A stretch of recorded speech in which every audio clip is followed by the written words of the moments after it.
Why should we all be worried? We've got Anne Widdecombe on the case. Yes, Anne Widdecombe has joined the Reform UK party. And she says it's all because of Northern Ireland. She says we've left Northern Ireland in the EU. And it just won't do, according to Anne Widdecombe. Well, it's not up to Anne Widdecombe or the Reform UK party. No, they can, put the spanner in the works to some degree, I suppose. But they're not going to make, a diddly squat of a difference, to be fair. If anything, all they're going to do is, give the Labour Party more power by splitting the vote. Now, back in 2019, Reform UK, they said, OK, we won't put people in every single constituency. That's what they said. Well, they couldn't get the support, to be fair, and they haven't got the money. But they decided that they would step down to give Boris Johnson his 80-seat majority. It would have made a difference because, I'm sorry, there's a whole load of racists in the UK. Not everybody, obviously. But those of you who are, happy with Suella Braverman's, stop the boats Rwanda deal. Well, you obviously are. Well, the Windsor framework, that was celebrated by Richie Sunak. It's not got the support of the DUP, the so-called Democratic Unionist party, headed by Jeffrey Donaldson. Oh dear. They say they're going to vote against it. Doesn't matter because Labour's going to vote for it. So it's going to go through anyway. Well, they say they're not very happy with it now. And Jeffrey Donaldson, he confirms that the Unionist Party will oppose Sunak's plan for the Northern Ireland, in that vote this week. Now, the Democratic Unionist Party, the DUP, like I said, is to vote against the government. Okay. It's not going to make any difference. What about Stormont? Oh, now that is a problem. The parliamentary vote on the new Windsor framework is due to go through this week. It's all part of the Brexit deal, you see. Now, party officers met on Monday and made the unanimous decision to reject Richie Sunak's revised plan for the post-Brexit trade arrangements with Northern Ireland. You know, the green and red lanes. It ain't going to work anyway. It pretty much goes against the Good Friday Agreement. There'll be infrastructure on the border. There have to be. Well, the border between Northern Ireland and, the rest of the United Kingdom. Britain. Well, the DUP leader, Sir Jeffrey Donaldson, said in the statement he did. He said, it does not deal with some of the fundamental problems at the heart of our current difficulties, and there remain key areas of concern which require further clarification, reworking and change, as well as seeing further legal text. That's what he said. Well, the decision will embolden the European Research Group. Oh, God, isn't it just? Little old Mark Francois. Oh, dear. Well, and it represents these Brexit hardlines as well as the Steve Bakers and people like that, you see. Although he did have a tear in his eye. Because he thought it was all done and dusted. I think he's had enough. Little does he know. Well, but the Labour support, it guarantees this Windsor framework to go through anyway, even if DUP says no. It guarantees it. Well, it overhauls the Northern Ireland Protocol. It does, and it's going to pass. Now, Donaldson offered an olive branch, though, to Downing Street by saying the DUP would continue to work with the government on all the outstanding issues relating to the Windsor Framework package to try and restore power sharing in Northern Ireland. I suppose he's got to say that, hasn't he? Else he just looks like a tyrant.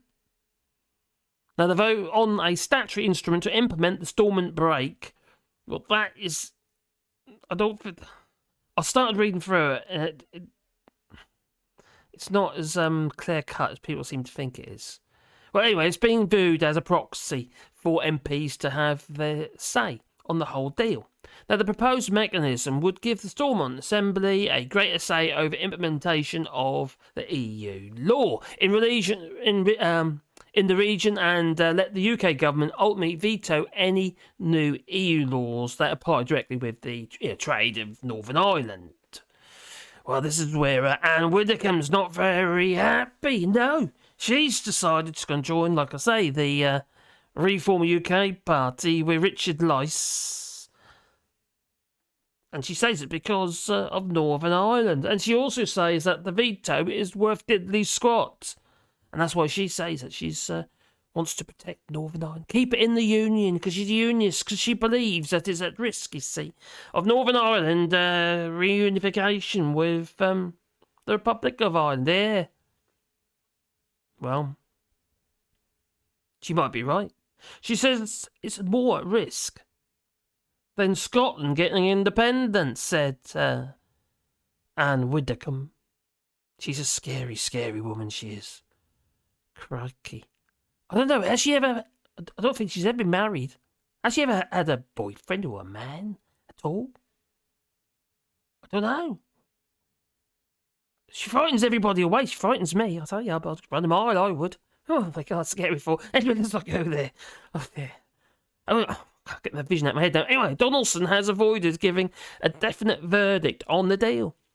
He's been dragging his heels somewhat. As soon as it was announced, he was dragging his heels. That's when he had a chance to read it and analyse it, you see. Well, that deal was sealed by Richie Sunak and the European Commissioner, Ursula von der Leyen. And that was on the 27th of February. By saying that the party needed time to study the fine print. Well, they've been doing that. They still haven't really given us any real reasons. They're just saying it doesn't doesn't do what it says it does. Now, the Monday statement stopped short of outright rejection, but repudiated a centrepiece of Sunak's deal. Donaldson said, "It remains a case that the break is not designed for and therefore cannot apply to the EU law, which is already in place, for which no consent has been given for its application." So they're talking about the Stormont break, I imagine. Well, whilst representing a real progress, the break does not deal with the fundamental issue, which is the imposition of EU law by the protocol. Speaking later to the BBC, they're very independent, the BBC. Although, they did get shut out by Suella Braverman. Yes, GB News was there, but not the BBC. Well, in Rwanda that is, because she was obviously there, standing there like a lunatic. As she does. Well, she might as well be in front of Allshorts. It's all propaganda, you see. Oh, how wonderful is it here? They should be glad to come to Rwanda. It's fenced in. It's a prison. Well, this doesn't work for Northern Ireland anyway, the Windsor framework. We need to get this right, says Donaldson. Now, the statements all but extinguished by any lingering hope that the Stormont institutions could be revived in time for the 25th anniversary of the Good Friday Agreement on the 10th of April. Well, the US President Joe Biden and Bill and Hillary Clinton are among the dignitaries who are to visit Northern Ireland next month to mark the agreement. It was a landmark agreement. It was negotiated with all parties. And it was working. But ever since old Numpty put that flippin' cross in that wrong box, it's most certainly broken. It's not helpful, no. Well, there has been speculation, though, that they may allow the institutions to revive while maintaining formal opposition to the Windsor framework. Oh, let's just hope. Please. They've got no real government, have they? They can't get anything done. So people are suffering. Need to sort out your poop issue. in the RSC. It's contaminating the EU, it is. Anyway, Donaldson has come under intense pressure from London, Dublin and Washington to drop the DUP's boycott of Stormont Assembly, of the Stormont Assembly and Executive, which has, well, pretty much, as I say, it's pretty much paralysed devolved government since, well, last year, because they weren't happy with the deal. They weren't happy with Northern Ireland Protocol at all. They were angry about it. No.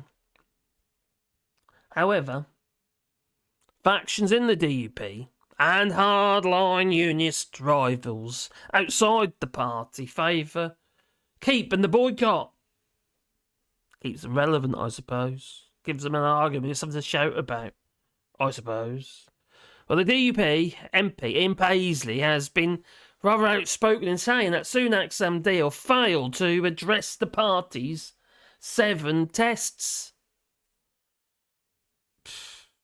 And then you got Sammy Wilson, misogynist homophobe. Another DUP MP.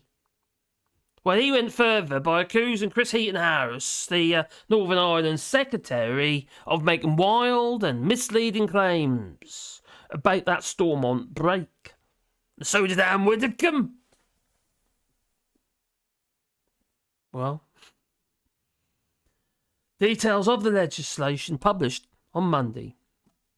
It showed that the UK government could, in certain circumstances, ignore the wishes of Stormont Assembly members who applied the break, rendering the safeguard, useless. That's what Wilson said. Now, the wildest assertions are being laid bare, he also said. Oh, I don't like that man, he's horrible. He really is horrible, I'm sorry, but he is. Now, concerns, well, they are growing among the Conservative whips that some Tory MPs could actually vote against or even abstain the Windsor framework. But it doesn't matter, really, does it? Because Labour is going to vote for it no matter what. But I suppose they don't want to see it going through Parliament on the basis of a Labour vote. What a kick in the teeth that would be. That would be rather funny. Well, the former Deputy Commons leader, Peter Bone, no Brexit and numpty gammon that he is. He said he's very unhappy about the statutory instrument vote being treated as MPs one chance to have a say on the Windsor framework. I've not been given a reasonable explanation as to why it's being done that way, he said. Peter Bone, why don't you just get yourself back in that box? You horrid little critter you are. Well, what do you reckon? Do you think that the Stormont break that gives them the veto over laws, European laws that directly affect Northern Ireland, do you think it has any gumption, any power? Please leave it in the comments down below. But while you're here, please boop the old like button. And there was going to be a secret word at the end of this video, but I forgot, so they're in.